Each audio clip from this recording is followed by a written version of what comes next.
विष्णू सहस्रनामाने आपल्या सर्व ग्रहपीडा, शत्रुपीडा, वास्तुदोष, पितृदोष, स्वभावदोष नाहीसे होतात.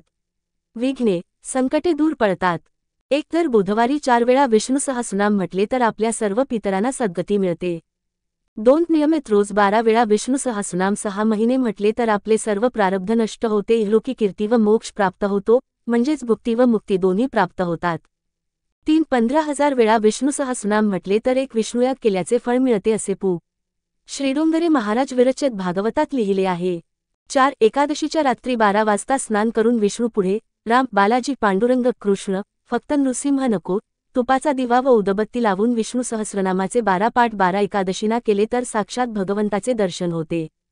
45 दिवसांच्या रोज 12 वेळा नियमित पठनाने अशक्य गोष्टी शक्य होतात. 6 सेहेस तुलसीपत्रांनी सहस्रनामानी अर्चन अथवा हवन केले तर अतिशय उत्तम अनुभव येतात.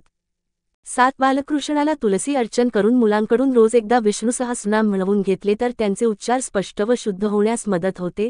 ती तुळशीची पाने त्यांनी चावून खाल्ली तर त्यांची बुद्धी तेजस्वी होण्यास मदत होते. 8 वास्तु दोष जाण्याकरिता रोज 3 पाठ आठवडाभर करावेत. याची सुरुवात बुधवारीच करावी. तुपाचा दिवा व उदबत्ती ही लावावीच. पूर्णांक 9 बाहेरच्या त्रास असेल, संतती मतिमंद गतिमंद असेल तर अशा व्यक्तीला रोज सकाळ संध्याकाळ श्रीविष्णू सहस्रनामाचे पाठ ऐकवावेत. 10 घरामध्ये कोणी व्याधीग्रस्त असेल तर विष्णू सहस्रनामाच्या पठनाने व्याधी नष्ट होऊन शरीराभोवती एक सुरक्षा कवच उभे राहते.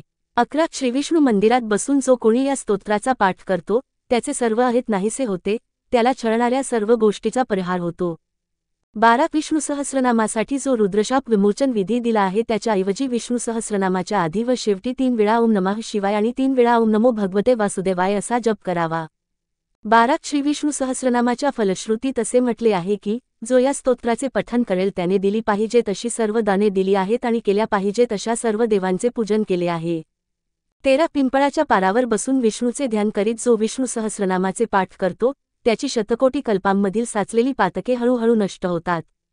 14 शिवालयात तुलसीवनात बसून जो रोज विष्णू सहस्रनामाचे पाठ करतो त्याला कोट्यवधी गायी दान दिल्याचे फल प्राप्त होते आणि त्याला मोक्ष प्राप्त होतो असे चक्रपाणीचे वचन आहे. 15 श्रीविष्णू यांच्या अच्युत, अनंत, गोविंद या 3 नावांनी कोणत्याही प्रकारचा रोग नाहीसा होतो.